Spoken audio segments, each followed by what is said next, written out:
कभी कभी हमें अपनी गलती को सुधारने के लिए वो रास्ता अपनाना पड़ता है जो बहुत मुश्किल और दर्दनाक होता है, लेकिन जब दिल सच्चे पछतावे से भर जाता है तो यही पश्चाताप हमारे जीवन को एक नई दिशा और अर्थ दे सकता है। मैं अनंत शुक्ला हूं और आज मैं आपको अपनी कहानी सुनाने जा रहा हूं। यह कहानी उस बोझ की है जिसे मैं कई वर्षों तक अपने दिल पर उठाए चला था। एक ऐसी गलती जो मेरे दब्बूपन और डर के कारण हुई और जिसने किसी दूसरे के जीवन को बदल दिया। यह कहानी मेरे लिए एक दंश बनकर रही, एक ऐसा गहरा घाव जिसे समय ने कभी नहीं भरा। लेकिन क्या होता है जब सच्ची पश्चाताप की भावना हमारे दिल में जगह बनाती है? कैसे एक आदमी अपनी पुरानी गलती को स्वीकार करता है और उसे सुधारने की कोशिश करता है। यही कहानी है उस दर्द, उस पछतावे और फिर उस प्रयास की जिसने मेरा बोझ हल्का किया। तो चलिए अब शुरुआत करते हैं उस सफर की जिसने मेरे जीवन को एक नई दिशा दी। अरे सर, आप सब ठीक तो है? कोई काम तो नहीं आ गया? कोई फाइल तो नहीं चाहिए थी? दीपक ने घबराते हुए जल्दी जल्दी कई सवाल पूछ लिए। नहीं दीपक, बस इधर से गुजर रहा था तो सोचा तुमसे मिलता चलूं। कई दिनों से तुम छुट्टी पर हो, सब ठीक तो है? मैंने उसे शांत करते हुए पूछा। क्या बताऊं सर, पत्नी की तबीयत ने चिंता में डाल रखा है। अब आपसे क्या छुपाना। डॉक्टर ने बताया है कि वो डिप्रेशन में है। उनके साथ एक ऐसी घटना हुई है जिसने उन्हें तोड़कर रख दिया है। तभी से वो उदास, मायूस और खुद से नाराज रहती हैं। दीपक ने सब बता दिया। क्या उनकी हालत के पीछे कोई गहरी वजह हो सकती है? मैंने और जानना चाहा। सर, मुझे पता है उनकी मानसिक स्थिति की वजह। आपसे क्या छुपाना सर। दरअसल जब हमारा दीपक आगे कुछ कहता उससे पहले ही उसकी बेटी ने उसे किसी काम के लिए अंदर बुला लिया। सर, मैं अभी आया, तब तक आप ये एल्बम देखिए। कहते हुए दीपक ने मुझे एक एल्बम पकड़ा दिया और अंदर चला गया। मैंने तस्वीरें देखनी शुरू की कुछ तस्वीरें दीपक के बचपन और परिवार की थीं। बाद की तस्वीरें उसकी शादी की थीं। इनमें से कुछ जगहें मुझे जानी पहचानी सी लगीं। एक तस्वीर में बारात एक मंदिर के प्रांगण में रुकी थी, जिसे देखकर लगा कि मैं पहले भी इस जगह पर जा चुका हूं। द्वार 4 की एक फोटो देखकर तो मैं चौंक गया, क्योंकि ऐसी ही एक तस्वीर मेरे पास भी थी। मैं इसी सोच में था कि दीपक वापस आ गया और उसने नाश्ता करने का आग्रह किया। हाँ दीपक, तुम बता रहे थे कि शादी के बारे में। मैंने बातचीत आगे बढ़ाई। सर, मेरी पत्नी की परेशानी की जड़ उसकी अपनी शादी है। जब भी शादी से जुड़ी कोई बात होती है वो बेचैन हो जाती है। जानते हैं अब क्या हुआ है? मेरी जिज्ञासा बढ़ गई। सर, मेरी बेटी अनाया की शादी की बात चल रही है, लेकिन वो लोग बाइक की मांग कर रहे हैं और मेरी इतनी हैसियत नहीं है। जिस दिन से मेरी पत्नी काजल ने यह बात सुनी है वो परेशान रहने लगी है। उसके मन में बस एक ही बात घूमती रहती है, जैसे मेरी शादी टूट गई थी वैसे ही अनाया की भी नहीं होगी। क्या तुमने उसे समझाने की कोशिश की? समझाने से अगर सब ठीक हो जाता तो परेशानी ही क्यों होती? दीपक ने निराशा भरी आवाज में कहा। नहीं दीपक, तुम हिम्मत मत हारो और ऑफिस के काम की भी चिंता मत करो। पहले काजल का सही से ख्याल रखो। मुझे अपना बड़ा भाई समझो। ऑफिस में मैं सिर्फ एक अधिकारी हूं। मैंने उसे हौसला देते हुए कहा और फिर घर लौट आया। मन में एक अजीब बेचैनी थी। दीपक की शादी की तस्वीर ने मुझे अंदर तक हिला दिया था। मैंने अपने शक की पुष्टि के लिए अपनी पुरानी तस्वीरें निकालीं, जो मेरे दुखद वैवाहिक जीवन की शुरुआत और अंत की गवाह थीं, और मेरा शक सही साबित हुआ। दीपक की शादी की तस्वीरें उसी जगह की थीं जहां बरसों पहले मैं भी दूल्हा बनकर गया था। पर किस्मत को कुछ और ही मंजूर था। मैं उन तस्वीरों में खो गया और जैसे 24 साल पुरानी यादें ताजा हो गईं। द्वार 4 के लिए मैं मंडप में पीढ़े पर बैठा था। पंडित जी मंत्र पढ़ रहे थे। रात के 10 बजे शादी के सारे लोग आंगन में इकट्ठे थे। जब लड़की को कन्यादान के लिए बुलाया गया तो अचानक मेरे फूफाजी ने बाबूजी के कान में कुछ कहा। बाबूजी ने फौरन कार्यक्रम रुकवा दिया और बोले, चतुर्वेदी जी, शादी से पहले तय हुआ था कि मोटरसाइकिल भी दहेज में दी जाएगी। लगता है आप भूल गए। बाबूजी ने खुलेआम अपना लालच दिखा दिया। शुक्ला जी, अब भी मेरी स्थिति ठीक नहीं है, पर मैंने वादा किया है। मैं गौने में जरूर पूरी कर दूंगा, भरोसा रखें। लड़की के पिता ने बड़ी ही दयनीय आवाज में कहा। पर बाबूजी अपनी जिद पर अड़े रहे। माहौल गर्म होने लगा। मुझे मंडप छोड़कर बाहर आने को कहा गया। मैं झिझकते हुए कुछ कहना चाहता था, लेकिन बाबूजी की जिद ने उन्हें अंधा बना दिया था। मुझे जबरदस्ती मंडप से बाहर निकाल दिया गया। फिर एक बार समझाने बुझाने की कोशिश हुई, लेकिन नाकाम रही। बाबूजी ने साफ कह दिया कि बारात वापस जाएगी। उनकी इस जिद के खिलाफ मैं कुछ भी नहीं बोल पाया। बारातियों ने बीच में ही खाना छोड़ दिया। तंबू कनात उखाड़े जाने लगे। बैंड वाले सहमे सहमे अपने वाद्य समेटने लगे।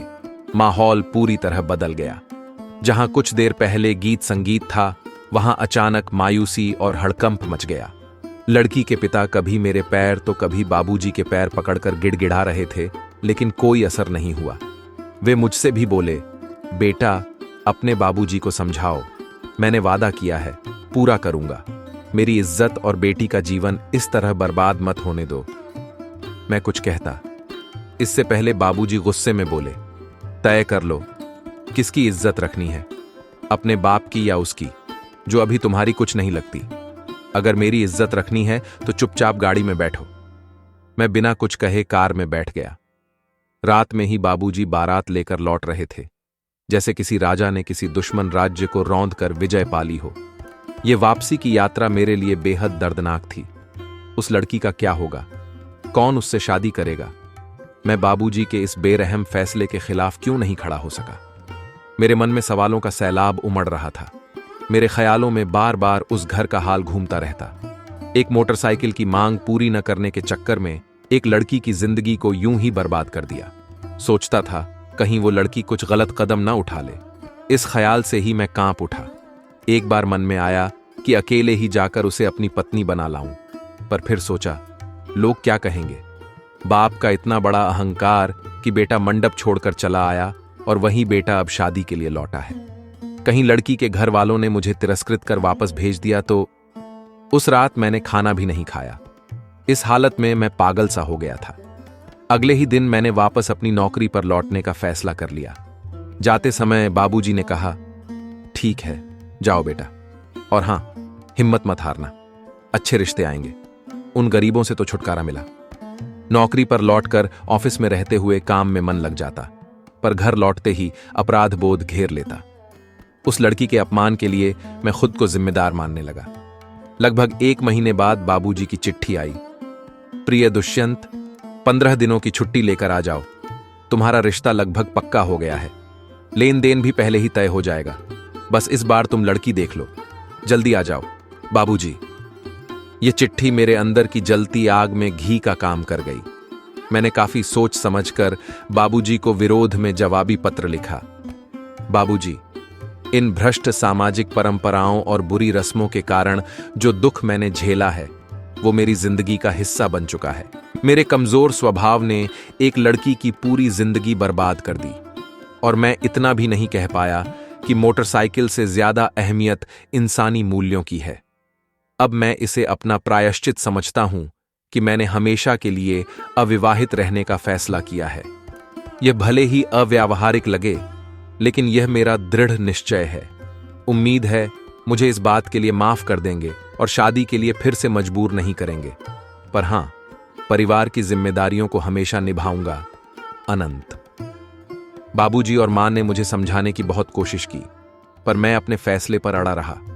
फिर एकाकी जीवन ही मेरा साथी रह गया, और ये तस्वीरें जो मेरे अतीत की खुशियों की मूक गवाह हैं, जिनका मेरी ही कमजोरी ने सिर्फ एक याद बनाकर छोड़ दिया।